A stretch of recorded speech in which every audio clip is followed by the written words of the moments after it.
Hello guys, one last time Thalapathy Vijay அவரோட birthday அன்னைக்கு நம்ம தளபதி அவரோட படத்தோட அப்டேட் வருது. இதுதான் கடைசியாக இருக்க போகுது. ஏன்னா நம்ம தளபதி அவர் வந்து இதுக்கு மேலே சினிமாவை விட்டு அரசியலுக்கு போகிறதுனால ஜனநாயகம் தான் கடைசி திரைப்படம் வர சொல்லிட்டாரு. இன்னைக்கு வந்து கரெக்டாக ஷார்ப்பாக 12 மணிக்கு வந்து ஃபஸ்ட்டு ரோ ரிலீஸ் ஆயிடுச்சு. அது எப்படி இருக்குன்னு நான் என்னோட ரியாக்ஷன் ப்ளஸ் என்னோட ரிவ்யூ இந்த வீடியோவில் நீங்கள் பார்க்கலாம். ஓகே, எல்லாத்துக்குமே ஒரு வருத்தம் இருந்தாலும் வருத்தத்தை சேர்த்து இந்த அப்டேட் வந்து எனக்கு செம்மையான ஹாப்பியாக இருந்துச்சு. ஏன்னா வந்து திரும்ப திரும்ப ரிப்பீட்டட் மோடில் பார்த்துட்ருக்கேன். இப்போ பார்க்குறது வந்து ஒரு 15-20 டைம் பார்க்குறேன். இப்போ இந்த வீடியோ ரெக்கார்ட் பண்ணுறதுக்கு பார்க்குறதுக்கு அவ்வளோ சூப்பராக இருந்துச்சு. நான் எதிர்பார்க்குற இந்த அளவுக்கு ஒரு சின்ன அப்டேட்டாக இருந்தாலும் அது நமக்கு மனசுக்கு திருப்தியாக நமக்கு சந்தோஷம் கொடுக்குற அப்டேட்டாக இருக்குதுன்றது தளபதி படத்தில் மட்டும்தான் எப்பயுமே கிடைக்கும். அது இது கிடைக்க இதுக்கு மேலே வந்து அடுத்த ஒரு படம் இல்லைன்றது ஒரு வருத்தமாக தான் இருக்குது. ஓகே, நம்ம அப்டேட்குள்ளே போயிடலாம். ஏன்னா வந்து அதை பற்றி பேசினோம்னா ரொம்ப ஃபீல் ஆகும். True leader rises not for power but for the people. 2026 தளபதி வந்து மக்களுக்காக வரப்போறன்றத சொல்றாரு. ஓகே, அப்பதான் அன்னி அவரோட பிஜிஎம் பிளாஸ்ட் தளபதி போலீஸ் லுக்கில் அப்படியே மாசாக நடந்து வர்றதுலாம் அப்படியே பிளாஸ்ட் வேற லெவலில் இருந்துச்சு. அதுவும் முக்கியமாக ஒரு சீன் இப்போ இனிமேல் தான் வரோம். அது வந்து வேற லெவலு, அப்படியே என்ஜாய் பண்ணி பிசில் பறக்க விடலாம். இந்த சீன்லாம் தேட்டரில் வரும்போது தான் தளபதி லுக் என்று இந்த சீன் தாங்க. இந்த மீசை அந்த கத்தியை வச்சு இப்படி பண்ணுறாரு பாருங்க. Wow wow wow wow, love it. Thalapathy அபிபத்தே தளபதி விஜய்னா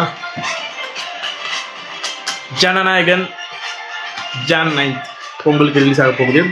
அந்த வருஷம் 2 ட்ரீட் இருக்குது. ஒன்று வந்து படம், இன்னொன்று வந்து லெட்ஸ் ரைஸ் டுகெதர். அதுதான் உங்களுக்கு புரிஞ்சிருப்பேன் நான். I love it. 20th time மேலே பார்க்குறேன். கிளிம்ஸ் ஜஸ்ட் பர்த்டேக்காக விடணும்னு விட்ட கிளிம்ஸ் தான். அது வந்து தளபதி ஃபேன்ஸுக்கு என்ஜாய் பண்ணுற மாதிரி ஒரு கிளிம்ஸாக விடணும் அப்படின்ற ஒரு எண்ணத்தில் விட்டுருக்காங்க. செமையாக இருந்துச்சு. இன்னும் பாட்டு கட் பண்ணல, ட்ரெய்லர் கட் பண்ணல, டீசர் எதுவுமே கட் பண்ணல. ஏன்னா படம் இருக்குது, இன்னும் 6 மாதம் இருக்குது. அதனால் வந்து பொறுமையெல்லாம் பண்ணிப்பாங்க. இப்போ ஃபேன்ஸ்க்காக இப்போ வந்து ஒரு ட்ரீட்காக விடணும் அப்படின்னு விட்டாங்க. First roll absolutely blast mode எனக்கு ரொம்ப பிடிச்சிருந்துச்சி. அதுவும் அந்த எந்த ஷாட் அப்படின்னா தளபதி வந்து அந்த கத்தியை வச்சு அப்படி மீசை அப்படி பண்ணுறாரு பாருங்க. அந்த ஒரு ஷாட் வந்து செம்மையாக இருந்துச்சு. அப்புறம் தளபதி அந்த முறுக்கு மீசை லுக்கே பிளாஸ்டாக இருந்துச்சுப்பா. எச்சுனோ தவிர என்ன சம்பவம் பண்ண காத்துட்டு இருக்காங்க அப்படின்ற மாதிரி ஒரு இது இருக்குது. இந்த ஒரு இது ஜஸ்ட் ஒரு நடந்து வந்து இப்படி பண்ணுறாரு, அதுவே பிளாஸ்டாக இருக்கு. படத்தில் இன்னும் என்னென்ன மூமெண்ட்லாம் இருக்க போது, அது ஒன் லாஸ்ட் டைம் வேறு பாட்டு வேறு ஒன்று பர்டிகுலராக ஒன் லாஸ்ட் டைம்னு பழைய படங்கள்லாம் ரீகேதர் பண்ணுற மாதிரி ஒரு பாட்டு வேறு ரெடி பண்ணி வச்சுருக்காங்க. அந்த பாட்டில் வரும்போது எப்படி வந்து கண் கலங்கு போகுதுன்னு தெரியல. முக்கியமாக யார் பெற்ற மகனே பாட்டை வந்து கடைசியாக சேர்க்குறதாவும் பிளானிங்கில் இருக்குன்ற மாதிரி பேச்சுவார்த்தை போயிட்டுருக்கு. படத்தில் நிறையா சோசியல் மெசேஜ் இருக்க போகுது, பொலிட்டிக்கலி மெசேஜ் இருக்க போகுது, அப்புறம் ஃபேன்ஸ்க்காக அந்த ஒரு ட்ரீட்டும் இருக்க போகுது.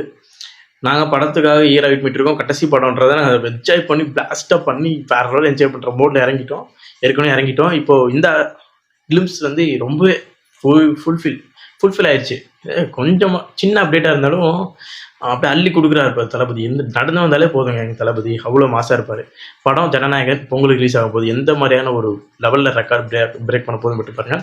எச்சினோ ரீசெண்ட் டைம்ஸில் வலிமை, துணிவு படங்கள் கொடுத்துருந்தாரு. அதுக்கப்புறம் தளபதி கூட ஜனநாயகன் படம் பண்ணுறாரு.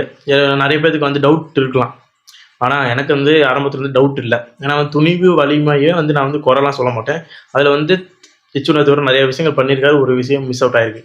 ஆனால் எச்சுனோ எப்பயுமே ஒரு விஷயம் சொல்லுவார், ஃபேன்ஸ் பெரிய ஹீரோக்கு எடுத்தாங்கன்னா ஃபேன்ஸ்க்காக திருப்தி செய்கிற மாதிரி ஒன்று பண்ணி கொடுத்தா போதும் அப்படின்னு நினைப்பாங்க. ஆனால் தளபதியோட கடைசி படம்ன்றதுனால இன்னும் எக்ஸ்ட்ரா எஃபெக்ட் போட்டு என்னென்னலாம் டிஃப்ரெண்ட்டாக கொடுக்கலாம், ஃபேன்ஸ் என்ஜாய் பண்ணி வேறு லெவலில் பிளாஸ்ட் பண்ணுற மாதிரி என்னென்னு கொடுக்கலாம், பொலிட்டிக்கல் என்னென்ன மெசேஜ்லாம் சேர்க்கலாம். எச்சுனாத்துக்கிட்ட எப்பயுமே வந்து நீங்கள் பொலிட்டிக்கல் படமாக நீங்கள் கேட்கிட்டிங்கன்னா வேறு லெவலில் எடுத்து கொடுப்பாரு. அப்படி தான் ஜனநாயகன் இருக்கும். பொலிட்டிக்கல் ப்ளஸ் கமர்ஷியல் ரெண்டு மிக்ஸ் பண்ணி ஒரு மாசான ஒரு படமாக இருக்க போகுது. நான் ரொம்ப கிரேட் பண்ணியிருக்கேன். Jan 9 மாசான ட்வீட்டாக இருக்க போகுது. தளபதி பர்த்டே ஸ்பெஷலாக இன்றைக்கி வந்து அப்டேட்டு செம்மையாக இருந்துச்சு. இன்னும் வந்து காலையில் 11 மணிக்கு ஈவினிங் 6 மணிக்கு ஒரு அப்டேட் இருக்கிறதாவும் சொல்கிறாங்க. அதுக்கு நான் ரொம்ப எக்ஸைட்டடாக வெயிட் பண்ணிட்டு இருக்கேன். அது என்ன லுக்காக இருக்க போகுது, லுக் இருக்க போகுது. அந்த லுக் எப்படி இருக்க போகுதுன்னு பார்க்குறது ரொம்ப வெயிட் பண்ணிருக்கேன். எனக்கு கிளிம்ஸ் ரொம்பவே பிடிச்சிருந்துச்சி. முக்கியமாக அனிருத்தோட பிஜிஎம் தளபதி பிஜிஎம் வந்து சதச்சிட்டாரு. பிஜிஎம் எனக்கு ரொம்பவே பிடிச்சிருந்துச்சி. ஒரு சில பேர் நீங்கள் குறை சொல்லலாம். ஆனால் எனக்கு ரொம்பவே பிஜிஎம் பிடிச்சிருந்துச்சி. தளபதி படத்தில் வந்து அது கடைசி படத்தில் வந்து எந்த குறையுமே சொல்ல மாட்டேன் நான். பிஜிஎம் வந்து பிளாஸ்ட் எனக்கு ரொம்பவே பிடிச்சிருந்துச்சி. அனிருத் வந்து செம்மையாக மிரட்டி விட்டார். இனி இந்த ஃபுல் பிஜிஎம் பார்க்குறதுக்கு ரொம்ப வெயிட் பண்ணிருக்கேன். ரொம்ப பிடிச்சிருந்துச்சி. உங்களுக்கு எப்படி இருந்துச்சு மக்களே? ஜனநாயகன் ஃபஸ்ட்டு ரோல் எப்படி இருந்துச்சுன்றத நீங்கள் மறக்காமல் கமெண்ட் பாக்ஸில் கமெண்ட். தளபதியோட கடைசி திரைப்படம், கடைசி தளபதி பர்த்டே அன்னைக்கு அப்டேட் வருது. இதெல்லாம் உங்களுக்கு எப்படி ஃபீல் ஆகுதுன்றதை மறக்காமல் கமெண்ட் பாக்ஸில் கமெண்ட் பண்ணுங்கள்.